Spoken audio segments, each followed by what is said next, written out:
Hello, welcome to your Media's weekly show, the H Panel. The H Panel starts now. Secretary Blinken's visit to Addis Ababa is today's topic, and I'm happily joined by the whole panel, uh, Solomon Mazgabo, Faisal Robla, and Duke Burbridge. Gentlemen, thank you for joining me today. Welcome to the H Panel. Thank you for having us. Thank you. Great. So, Secretary Blinken was in Addis Ababa. He's, I think, now in Niger, if he's not already back in Washington.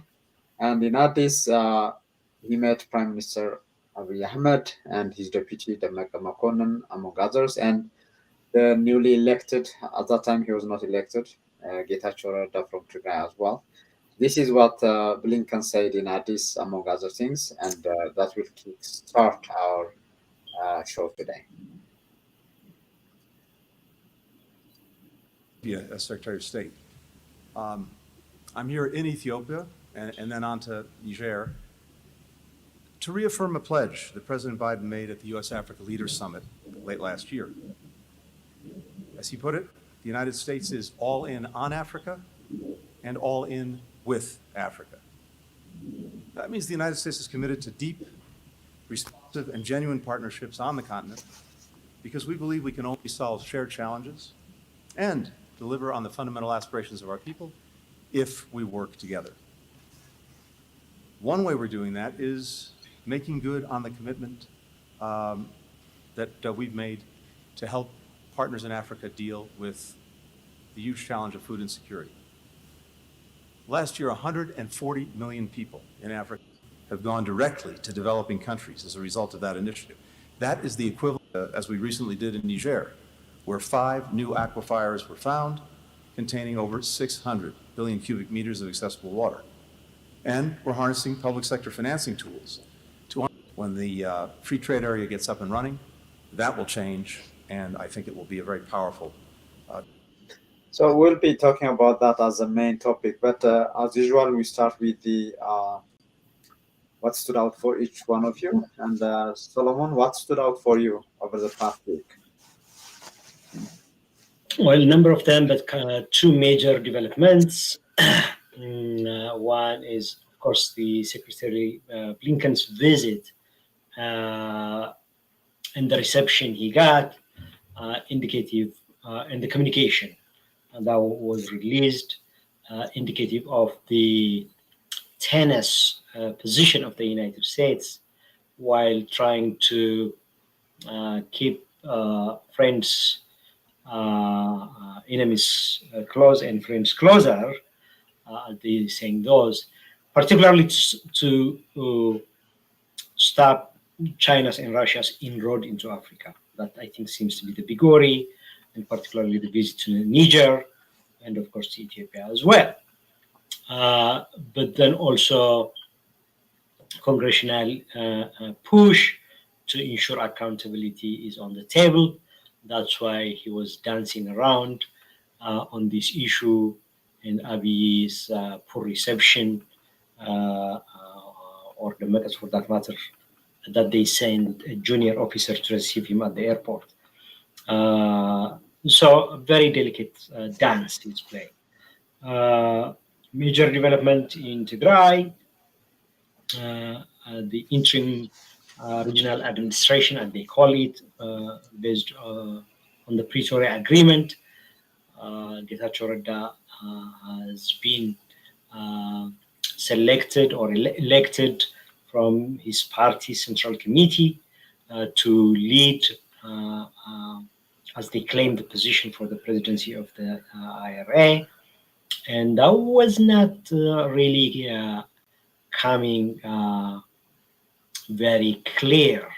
There seems to be some serious debate and maybe even a fracture within the TPLF leadership.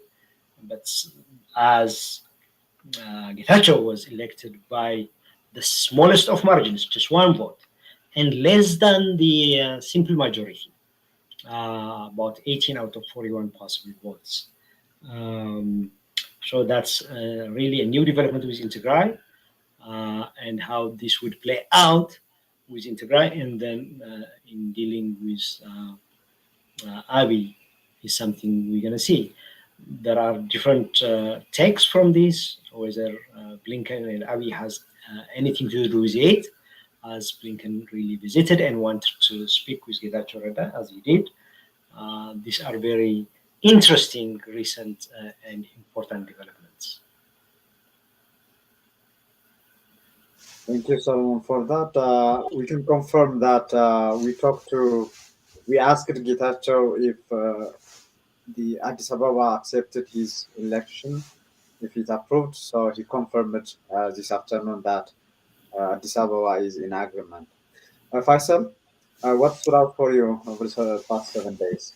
Yeah, well, first, let me say congratulations to Getachew Reda, whom probably I have positive attitude towards, and I may say something as we go into the discussion. What stood for me this week is something that's close to home.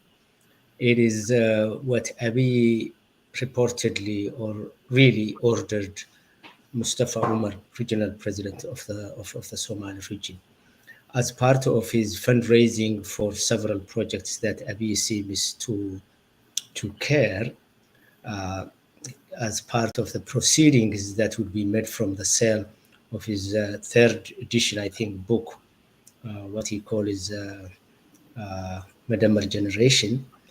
He basically calls Mustafa Umar to the podium and really asks him to do the worst project. I will wait if you want to make that. Okay.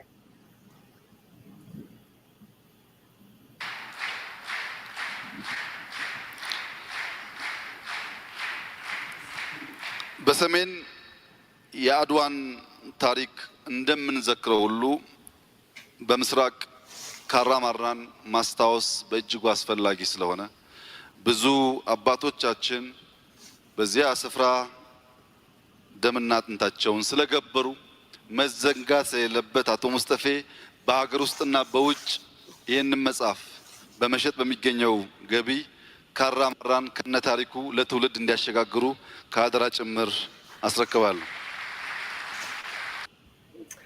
So as you can see, he asked Mustafa to use the proceedings from the book to erect a statue for the memory of what Abiy calls the fallen heroes of Ethiopia's 1977 war at the Karamarda Hills or mountain.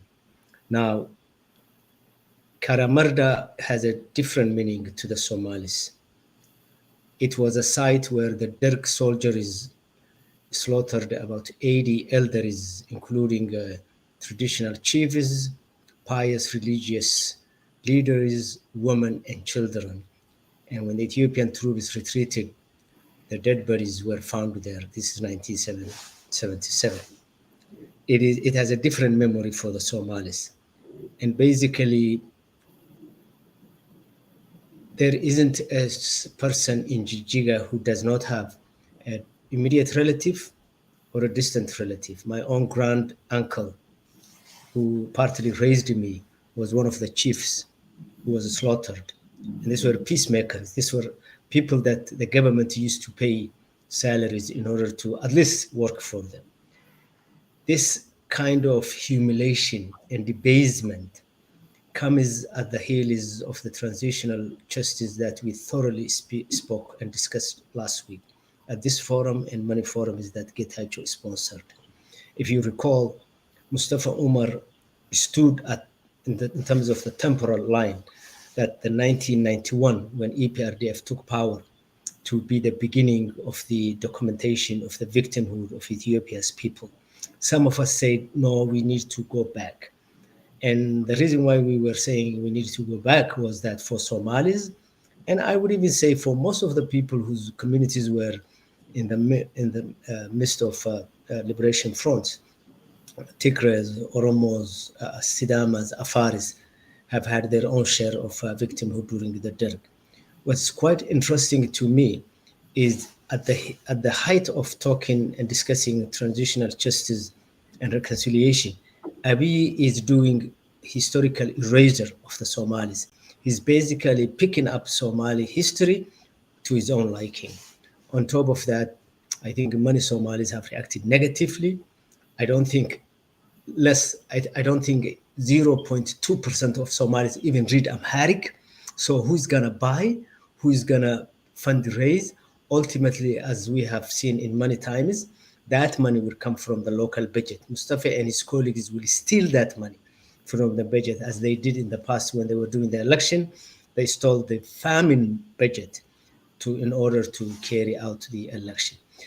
This morning, the CSC, Congress for Somali Cause, issued a very stern press release, basically wondering whether Abiy is sane or not, in their words. And I think they basically used the strongest terms to say we oppose it, we will not accept it, and we will fight this. Now, there are two schools of thought that are emerging as to why this is happening. Some people like me believed that the project was casually picked by Abiy and he was trying to just humiliate Somalis and Mustafa and the leaders whom he installed at the Somali regional government. Others are calling me and giving me their own evidence, saying that in order for Mustafa to appease and please Abiy, he's the one who volunteered to do this. And if you guys recall, Mustafa hosted some of the Fano leaders when the war was raging at the height of the Tigray war, and part of their conversation included commemorating fallen Ethiopian heroes, quote unquote, in Karamarda, a sore point for the Somalis. He was doing this at the time of the war in Tigray. And basically, he continued that issue and now he's doing this. That's what I'm getting from a lot of people who are writing to me and sending me even taped information and speeches. So that's where we stand. And I think this is a very low point for Somalis. And I don't know whether Abiy recognized or not, but he already undermined the so-called transitional justice that he told the world that he will carry. Thank you. Thank you. In fact, about transitional justice, Blinken is one of the things that he highlighted as well. So we'll talk about that shortly. Thank you, Faisal and Duke. What about you? What is the highlight for you? For me, there's actually good news on the humanitarian front. When it comes to food distribution in Tigray, there's been 3 strong weeks. So the last 3 recorded weeks were stronger than any since last October when the war was going on. Um, the at this point, there's been about 4 million people who have received food rations in the past distribution, or in the past 6 weeks, actually. This leaves about 1.6 million people who need food urgently without food. This is a great accomplishment because that's the smallest level that it's been in quite some time. But it's there's a lot to celebrate, but there's also a lot to be worried about. If I could just break down really quickly where those 1.6 million people are. Now that's getting a little funny with the math because more people were fed in the central zone than the actual target. So it seems like there should just be 1.3, but if you look at all of the regions, it's actually 1.6. 500,000 of those, about 530,000 people, are in the capital. Now, this is a positive thing because that's where most of the food is stored. They should be able to get food distribution in the next week, or they may be already getting it, because if they're getting it under the next round, we won't know until the next round starts, which would take a number of other zones to catch up. There's about 50,000 in the southeastern zone, which is also fairly easily accessible. There are no reported obstructions that are insurmountable, it appears. So they should be able to get food soon. The eastern zone is a little bit more problematic. There's about 130, or I'm sorry, maybe 90,000 in the eastern zone who haven't gotten food yet.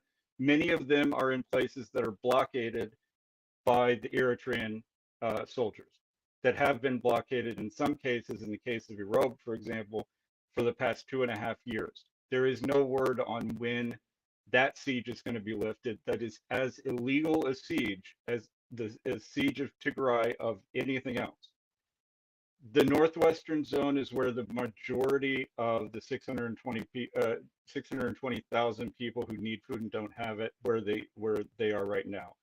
Up until about a week ago, it would have been impossible to imagine when they were going to get food.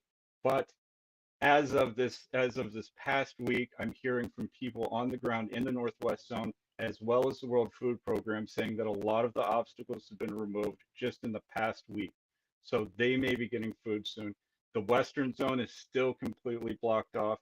The northern, there are districts in the Central Zone that are still completely blocked off, and the lower part of the Southern Zone is still fairly blocked off. There's some places that are accessible and some that aren't. So there's been a great deal of progress, but the only amount of progress that is acceptable is that everyone who needs food that have been targeted for food distribution by both of the food partners, the major food partners that are delivering in Tigray, all of them need to get food because there's nobody there that just kind of needs food.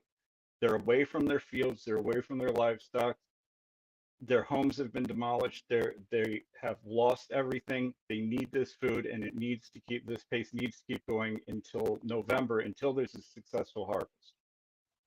Thank you. Thank you, Duke, for that. Our viewer was saying your focus always on the humanitarian access is very crucial in all this. By the way, there is also, unfortunately, the sound static kind of. It gets me every time. Yeah, yeah. So hopefully it will be corrected, or it will be okay in the next I'm round. going to try to jump back on. Okay, good. Solomon, we want to start with the topic of his visit. So I just want to kickstart with a question of what did we expect when he went in, and how does that compare in terms of what he achieved, what he said, and all this, the PRs from the Ethiopian government and the international media reporting as well in terms of his time in Addis. So, what are you reading in the expectation versus in what has been achieved by the visit?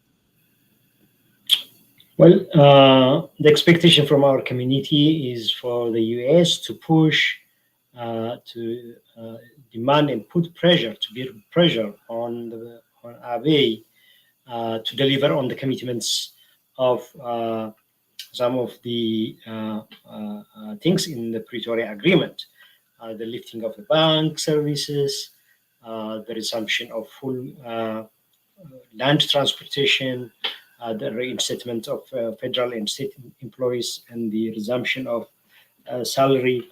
These are the things, and the withdrawal of the Amhara forces from particularly Western Tigray. But we also saw some of the, over the last couple of months, the last few months actually, the State Department retracting from some of the important positions they had on this, on accountability under issues. It looks from bipartisan congressional effort, he had to deliver the message. He is not, the United States is not shelving issues related to accountability, that investigations would go on. So he was not very strong, but he didn't withdraw, particularly when issues related to AGOA were mentioned, the support for international investigation were raised. So he was non-committal. So I believe he's playing his cards, given the for United States strategic interest to balance on China's and Russia's inroads into Africa, and particularly Ethiopia and the Red Sea. So I think that's what we read. The additional 330 million or close to that of aid to particularly to Tigray, but to other regions, shows the commitment of the United States, and particularly when the country is facing serious economic challenges, inflation, the price of commodities, particularly food commodities, is astronomically high. If you recall, I think I'm not sure whether we covered it last week, but what happened is this image that Ethiopia is able to produce surplus wheat and export and get foreign currency. So they orchestrated the Oromia region, large farms to produce and export outside the country. That resulted in some Oromia authorities, I believe, blocking teff, the main staple food, coming from the Amhara, particularly from Gojam to Addis. That skyrocketed the commodity of teff in Addis from about 6,000, 7,000 to about 10,000 per. So within that context, the additional commitment from the United States providing about 330 million worth of humanitarian assistance is crucial. Of course, a substantive amount of this is going to be diverted to get political patronage like the one we saw. So I think it was a positive for me overall. It was a plus, particularly that he played the card still there, that if we, the diaspora community, human rights advocates, keep pushing Congress, that there is room to still demand on accountability. So that's what I saw from Blinken's recent visit. Faisal, you have been following the U.S. Stand on all these and how it plays in terms of its cards, all that. This is one of the reports that was international media saying Blinken said Ethiopia must ensure there are no ongoing gross violations of human rights and establish an inclusive and credible transitional justice process after the 2-year Tigray conflict. And these are the a requirement for what would come in terms of economic engagement and so on. So, what is your reading of first Ethiopia? From north to south to west to east, there is a lot of ongoing violation of human rights. Is this asking too much, or will they be, using it as a PR and still going on with behind the scene? What is your reading of these kind of statements from Addis and from Blinken? Yeah, Getachew, thank you. I think Solomon touched the main points of the message and discussion points that the secretary carried to Addis Ababa, including but not limited to enforcing the Pretoria Peace Agreement. Met with both Getachew Reda before he became the interim president and Redwan Hussein, two key players in that. He strongly and firmly talked about victims' rights and the fact that the United States of America will make sure that those issues are addressed. Sexual violence as punishment being used by forces, and also the Agua issue, which he said he cannot do anything. There are thresholds that the Ethiopian government needs to meet before that's lifted. And that was a good hook for those of us who want to make sure that things go. And of course, the 330 plus million relief aid, which could help, but given Ethiopia's almost 27, 30 million people starving, not to mention urban poor, who are also suffering, as Solomon also mentioned, because of food prices going up. All those are really good points that he brought home. But I think we need to investigate U.S.-Ethiopian relationship, which comes, in my opinion, within the framework of U.S.-African relationship, which is at this point in time very troubled. I think the U.S. has not won the hearts of Africa, particularly those Africans that the U.S. seems to be helping, although they are taking the aid, such as Ethiopia and other countries, but they don't seem to get their full attention. And leaders like Abiy are playing both sides, the Russian side as well as the American side. In America, as I tweeted this week, America has not gotten the right formula to really address Africa's needs in a serious way and then move to a new chapter when it comes to that issue. I think the challenge the US government has in Ethiopia is it wants us to do two contradictory things at the same time. It wants us to talk about human rights and democracy within an autocratic government system. So one day the relationship is good and some constituents are very happy about what the US is doing because they talk about relief aid, they talk about imposing and retaining the imposition of AGWA. And the other day, then the next day, we see Ethiopia doing some violations, human rights, and other things, and the U.S. still engages. So, after looking what the U.S. is doing in Ethiopia, I think it is carrying what some political scientists observed earlier in the context of South Africa, constructive engagement.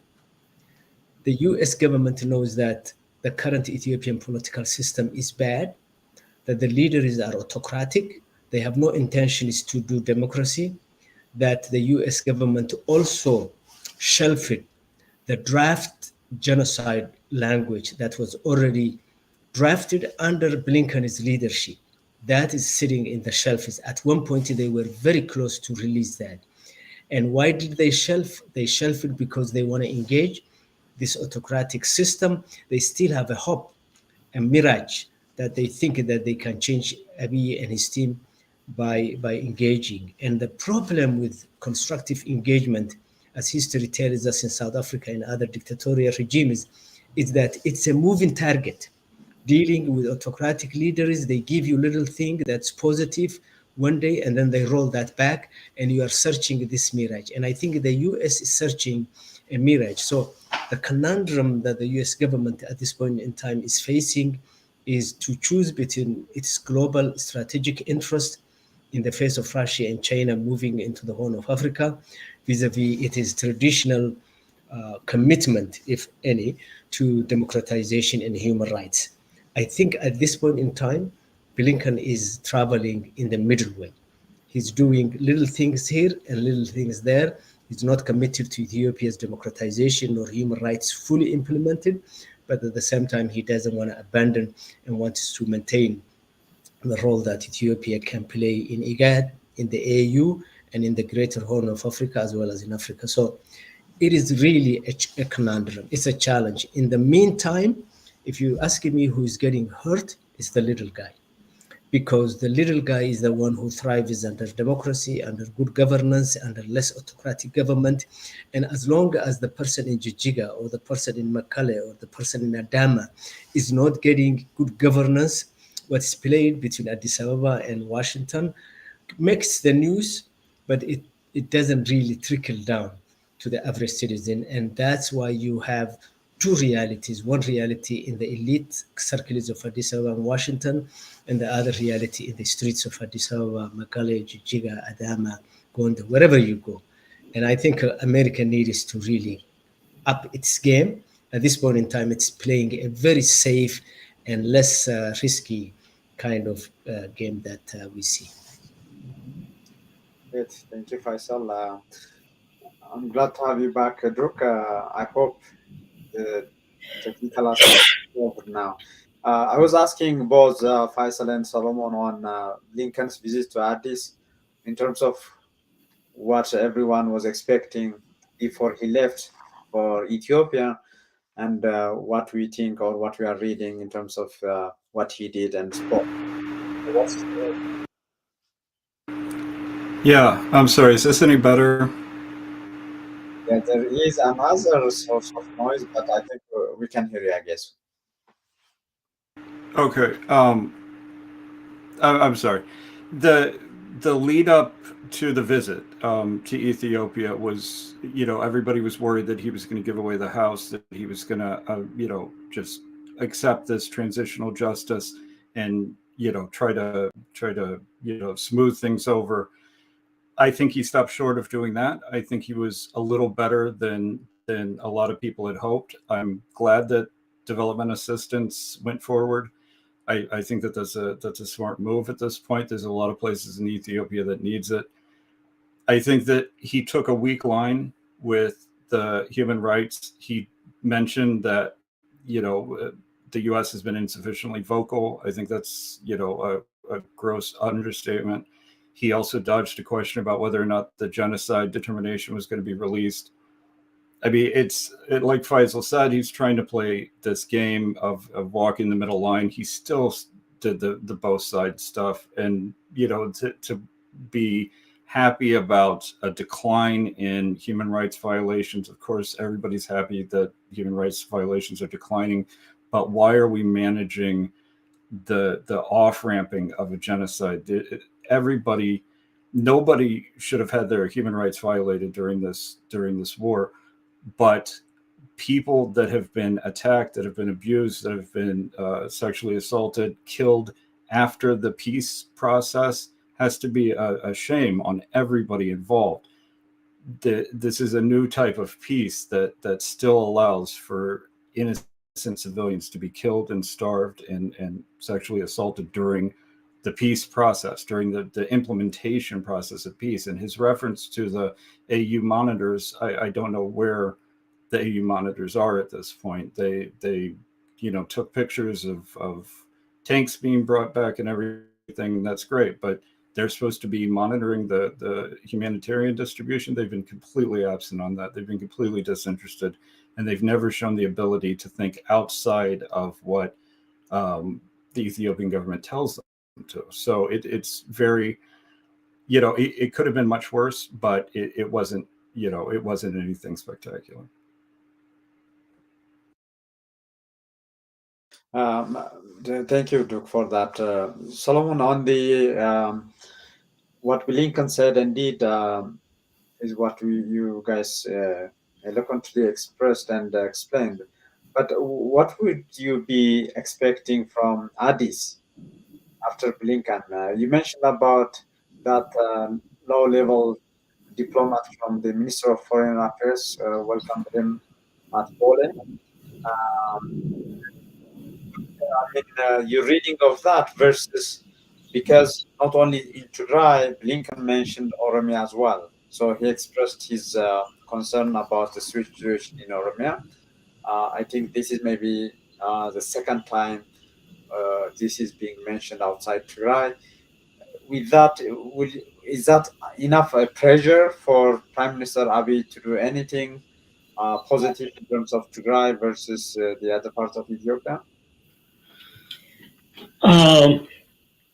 So I think, as I pointed a little earlier, so he's a member of the executive body of represents the president. So his main message is delivering Biden's message. But then also he has to be cautious around the interest and pressure from Congress, where the purse is. And it has become apparent, Congress, particularly the Senate, is putting pressure on the State Department not to be so easy when it comes to human rights abuse globally, including particularly in Ethiopia. So he had to play, I think he was cautious. So, as Faisal puts it aptly, there is this lack of the United States framework on Africa. We are with you, we are all in with you. What does it mean? With what? The African continent may have an organization that works some of the interests of its member states. But Africa is all over the place. You have nascent democracies, you have absolute dictators. So what is he talking about? Is he talking about the charter, the security documents, the commitments, and the statute on democracy, on human rights, on accountability, on impunity? Then that's something. Then he should use those measures. So I think what's driving is the lack of coherent and tangible strategies from the White House when it comes to Africa, and commitment to the values on human rights on accountability, on good governance, on pluralistic society, and liberal policies. So you don't see that.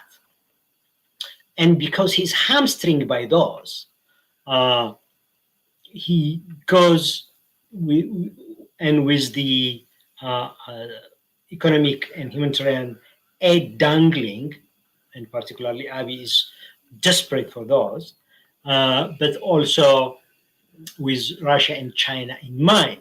So, and that's what Abiy is playing his card as well.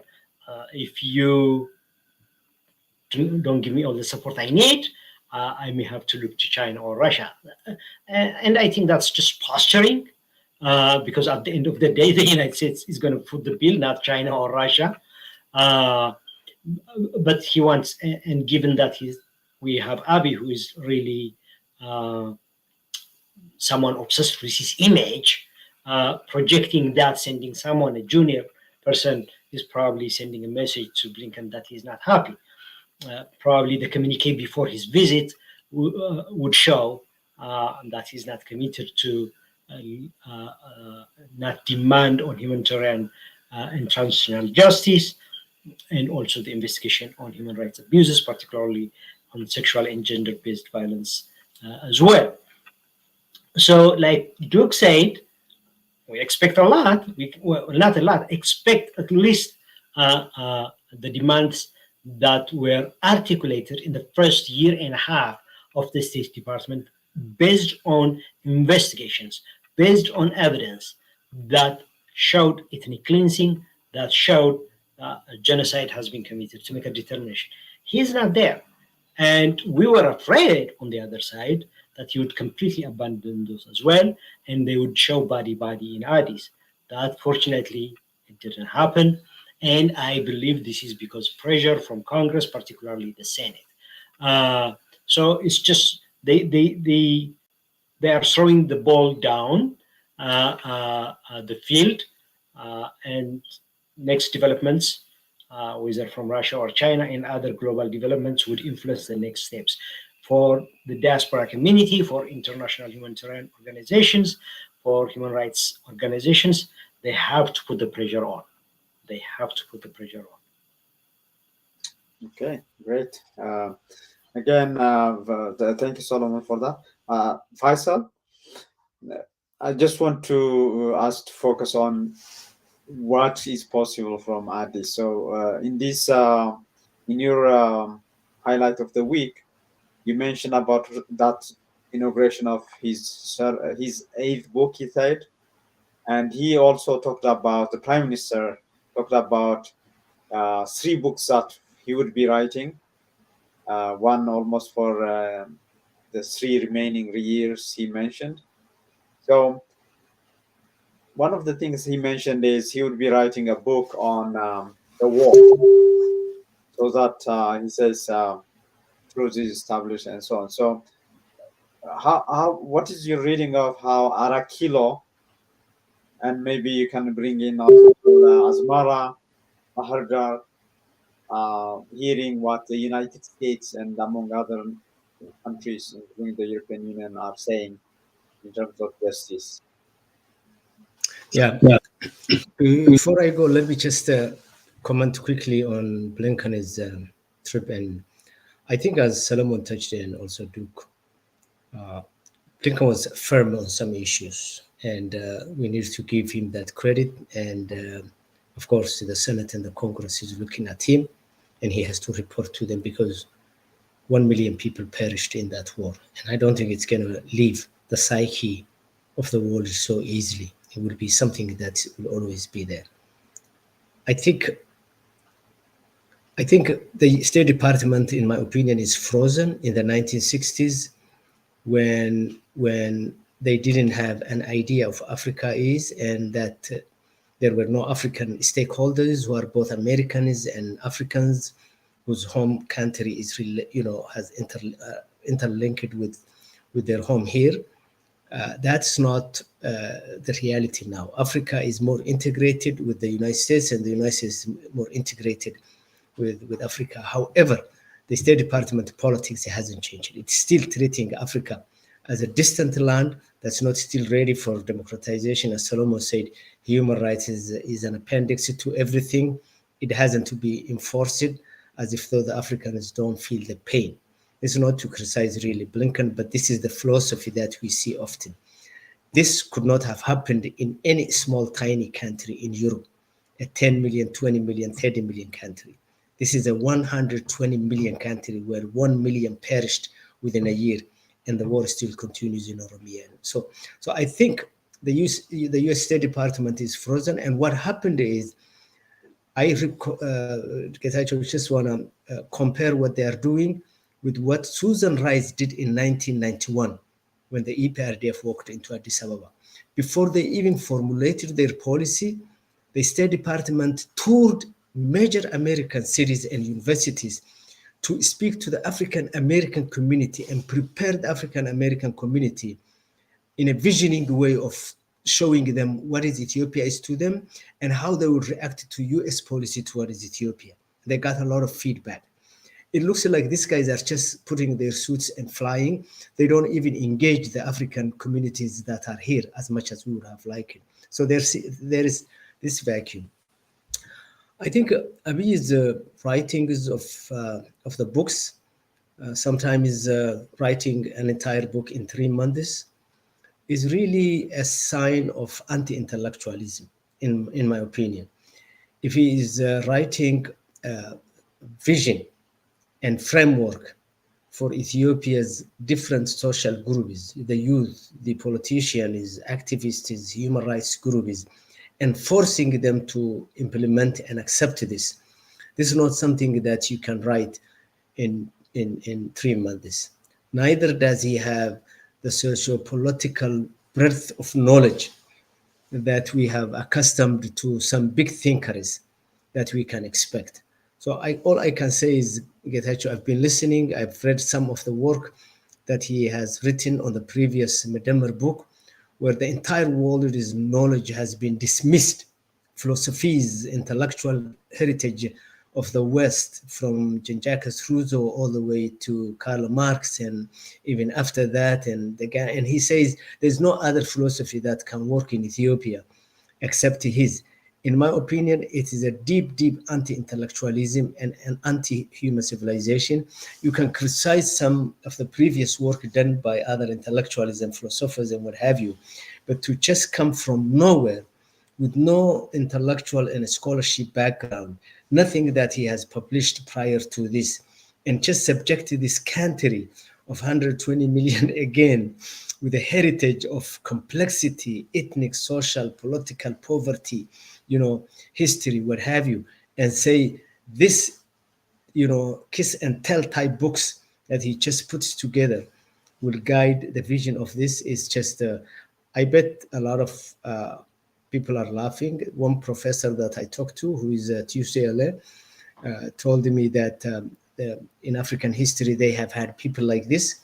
Ziad Barre was one of them, who wrote something similar to this, who said that we don't have a proletariat class in Somalia because we are nomads, but the nomads are our proletariat. And that tells you that his understanding of the proletariat was different. Abiy's understanding of the social fabric and how to plan a transition from where a society is from a feudal peasantry society to an urban-based economy is completely off the marks. And I just pity those people who accept his vision as a guide to the nation's rebuilding. Great. Thank you, Faisal, for that. Duke, I want, in terms of, your positive news on the humanitarian, do you see that improving even further? Because one of the things that Blinken said as well is he was commending the work of humanitarian workers and others, the international communities in Tigray and outside Tigray. So do you see Blinken's visit making some positive push in that direction for the gaps and for the misses? As we know, we don't know a lot about Europe. We don't know a lot about Western Tigray. And when he was asked about the Eritrean forces withdrawal, He said it's a process. They are withdrawing, but he was implying it might take some time. So you can touch on this, the implication of that on the humanitarian aspect as well, too. Yeah. If you look back to the last time there was a surge, there was a surge of humanitarian access in Tigray. It was right after the special envoy came out with the other swarm of special envoys when they all descended on Addis and they made them release the fuel, which allowed that peak to happen back in October. Um, I'm not sure how much to read into the timing of this surge being right on the heels of Blinken's visit this time. I mean, we can't send the Secretary of State or the special envoy out just to open a road or just to open, areas to, for the humanitarian assistance to go through. But I am concerned that if the United States does what we have been doing, which is to over celebrate things that should have been done in the first place. This is the surge that happened in the last couple of weeks. It should have happened in late November. And they've been celebrating it. The political elite have been celebrating all of the great progress since about 2 weeks after the Pretoria Agreement was signed. So if we continue to celebrate this small victory of finally getting close to the amount of people who need food in Tigray, then this will continue to be used as a political bargaining chip. We're trying to get back to AGOA. We want to make, we want to shut down the human rights investigation. We want this transitional justice farce to be legitimized by the United States. This is going to continue to be a political pawn. People, starving children, starving families who need food in Tigray are going to be continued to be used as a bargaining chip. And it's not just going to be in Tigray. It's going to be in other places of Ethiopia when things get worse from the drought, if there's unrest in those areas, which there already is beginning to be. Those areas will be used as bargaining chips. The United States needs to learn how to deal with the failure of the humanitarian response when it is failing. And I'm not putting that on the people on the ground. The people in Tigray trying to get food out, they seem to be doing a wonderful job under very difficult circumstances with a lot of courage, because more than 20 people have been killed trying to deliver food and other humanitarian goods. I'm talking about the leadership of the WFP, the leadership of the United States, the State Department, USAID. We need to get better at dealing with failure on that, recognizing failure and dealing with it. We also need to get better at recognizing success and dealing with success in a way that encourages more success and not the same sort of decline that you saw in the last case, where they hit their peak and then they didn't get up to 100%, but it fell precipitously. Now, the reason why it fell, that a lot of people will say, is because there was a war, because there was restriction, all of these things. Well, none of those things exist anymore. So there is no reason why this has to be a peak right now. This should be a plateau. They should be building beyond this.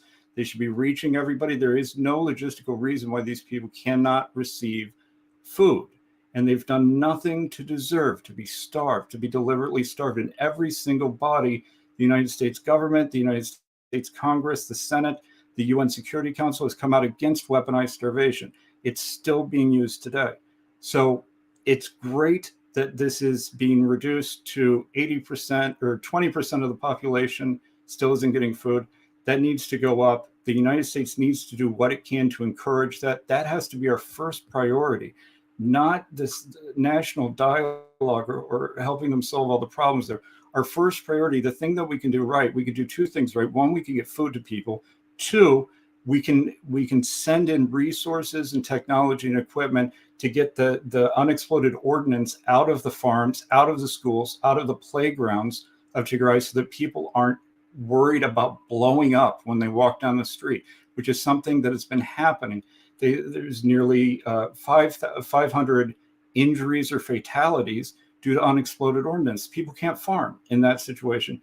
People can't let their kids go to school if they're worried about them picking up something or tripping over something. So there are a number of things that we could be doing better, and it takes a better attitude. As Faisal was saying, as Solomon was saying, it takes a better attitude, a more deliberate focus on the people that are being affected by all of these policies, all of these jargons and slogans.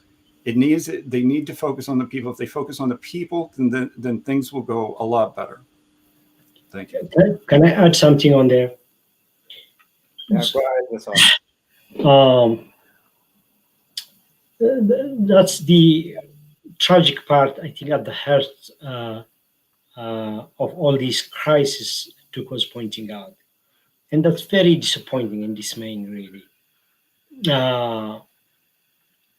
When a catastrophe, natural disaster, let alone war, happen anywhere in any corner of the world, the recent earthquake in Turkey, children lost in a cave that turned into another a few years back. A number of other crises we can name. The United States sends its special forces, its highly trained frontline workers, emergency responders, and resources, all the kind of logistics to ensure to provide humanitarian support. The United States is at the forefront of these things and has a very noble record. And yet, even for just a month or two, that it cannot muster its political will to put pressure on Abiy and send humanitarian assistance to Tigray to respond to the worst cases is just mind-boggling. There is no excuse. There is no explanation. It's treating like any ordinary food insecurity situation that it does year after year, decade after decade. That's not where we are in. We have 80% of the population with no access to food. Anywhere close to 1.5 to 2 million people facing famine. Clearly, after the phone communications started, after videotapes started to come out, fresh videos are showing people completely starved, emaciated, lining up for food and bread. How is that the United States cannot use readily available Russian Hercules planes, contingent forces, send and deliver food and come back? Something that can be done intensively within a few weeks. That the Biden administration has miserably failed. It's not only has lost focus, but I think when you look at it seriously, it's racist application of its policies. They may try to wash their hands, but practically what you see, I mean, recent Turkey, how many forces have gone to support, which was noble, which is a very important thing to do. Very disappointed in the Biden administration. Okay, thank you, Solomon. We'll go to the final segment, which is the final thoughts from each of you. But I just want to let our viewers know that UMD Media is part of HBS. HBS is Home Broadcasting Services that puts UMD Media and other medias on the satellite zone of Africa. But HBS also does a lot of great works in terms of education. So I just want to play this clip from HBS before we move to our final segment.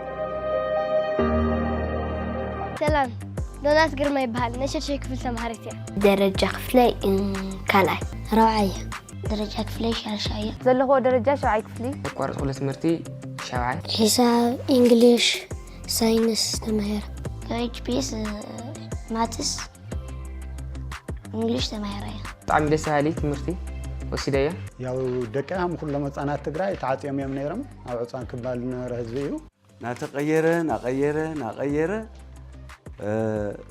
ኩሉ ነገር ናጠፈኦም ከይዱ ነይሩ ኣብ ዕፅዋይ ክባል ያው ከም ህዝቢ ትግራይ ከም ቆልዑ ብጣዕሚ ስለ ዝተበደሉ ፈቐዲኡ እዮም መሕሊፎም እዞም ዝረአናዮም ፀገማት ኣብ ግምት ብምእታው ኤችቢኤስ ካብ መስከረም 2015 ዓመተ ምህረት ጀሚሩ ፈኖ ትምህርቲ ብቴሌቪዥን ከሳልጥ ፀኒሕሎም ዲያስፖራ ተጋሩ ዝተመስረተ ኤችቢኤስ ተስፋ ትግራይ ዝኾኑ ህፃናት ኣብ ምህናፅ ዘበርክቶ ዘሎ ወሳናይ ዕማም ቀጻልነት ንኽህሉ ናይ ኩሉ ትግራዋይን ፈታዊ ትግራይን ሓገዝን ተሳትፎን የድልዮም ኤችቢኤስ ንህፃናት ትግራይ ኤችቢኤስ ንህፃናት ትግራይ ኤችቢኤስ ንህፃናት ትግራይ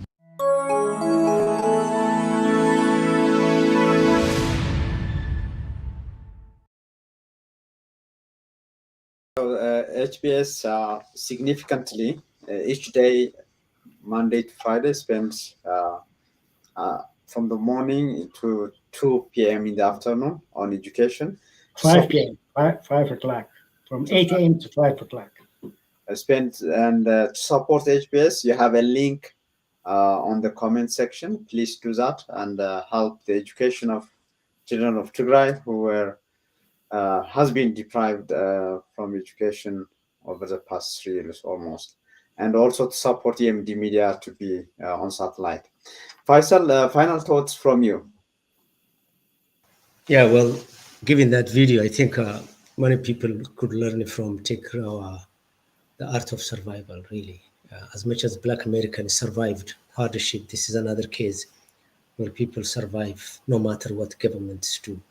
Having said that, I think I could not remiss to mention the fact that when Abiy is leisurely asking Mustafa to build an unnecessary and controversial eraser project, which Somalis don't care. Let me tell you what Jijiga is, which is the capital of the administration. Don't mention the rest. There is no library in the entire region, except to probably the ones that are bookstores in the universities. There's no theme park. There's no bookstore. There's no newspaper. There is nothing. And this guy, with his belly filled with rich teff and what Habashas call laga meat, comes and tells poor Somalis to sponsor a useless project. I mean, how can somebody like that carry out one of the most difficult process in post-war societies, and that's transitional justice. A transitional justice needs somebody like Nelson Mandela, who is humble, less egoistic, and people's-oriented with a very, very strong principles.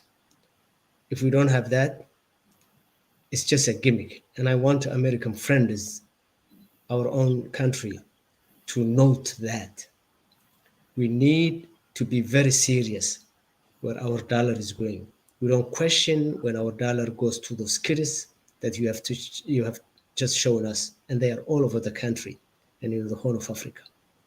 But we do question and we do exercise our citizen rights in this country when politics is played with the future of those people. And I think the State Department has done a lot of good things. I think Africans have better luck with the US in the 21st century than it was in the past. With that, I think we need to make sure that this transitional justice is not an exercise and works for everybody. And as a cautionary note, I hope, and it's my own hope and message to Getachew Reda and his friends, that the Tigray administration does not get reduced to the level the other administrations have been reduced, such as the Somali, the Oromo, the Sidama. I hope, and this is a very high, tall hope. Thank you. Great. Thank you, Faisal, for that. Duke, final thoughts? Yeah, I think that what we're looking at right now, just to piggyback on some of the things that were already said, we need to streamline the humanitarian delivery into Tigray. We need to stop playing around with human rights violations and transitional justice. It either means something or it doesn't. This idea, I mean, if you go to Ethiopia, you see, um, there's an In-N-Out burger, there's an Intercontinental Hotel, there's a lot of things that aren't real. They're not. It's not a real In-N-Out burger. It's a fake. It's a bootleg, for lack of a better term. We That's okay, but we need to make sure things like transitional justice, human rights, food distribution, that those things are real. We can pretend that anything that gets served up by the current regime is legitimate, but if you do that, then all of that will crumble with the regime. When you're watching a political regime throw itself against a wall, to be so far in the tank for the Ethiopian government is not a good place to be. The United States falls for this time and time again. We say we support Ethiopia, just like we say we supported Yemen, we supported Tunisia, we supported all of these places where we support the government, we support an authoritarian government. We pretend that that an election is legitimate, or we pretend that some minor reforms are a big deal, and then the regime crumbles, and the people, quite rightfully, are upset with the United States, with the foreign policy. People around the world are upset with US foreign policy. And if you go on Twitter, if you go on the internet, then people will tell you, the right-wing trolls will tell you, that they're upset because you're not being supportive enough of African governments or Middle Eastern governments or Asian governments or whatever. That's not the case. We're supportive of the governments. We're not supportive of the people. The people outlast the government. The people outlast the regime. As Faisal just said, people outlast the regime. We need to be on the side of the people. We need to look at food distribution from the perspective of the people, transitional justice from the perspective of the people. We need to look at all of these things from the perspective of the people. And if they don't make sense from that perspective, then we need to be against it. We need to have a little bit of courage to stand up to the Ethiopian regime and say that doesn't make sense. If there's anything left to sell to China, go sell it to China. But we're not going to stand by and be a part of the oppression of the people of Tigray, of the people of Oromia, of the people of Somalia, of the people anywhere. We should stay out of that.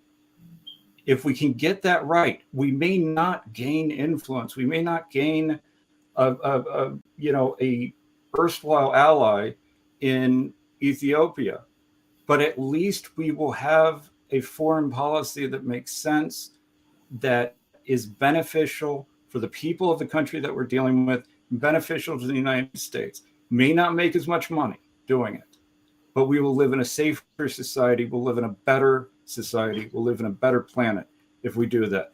I know that sounds stupidly idealistic, but it's pragmatic. It's something that can work. It's something that we have not really tried. And it's time to reform those policies, particularly for Ethiopia, particularly for Tigray. If we can do that, then we'll be in much better shape. Thank you. Thank you, Duke, for that. Sol, you didn't get this chance for final thoughts, so please. Thank you,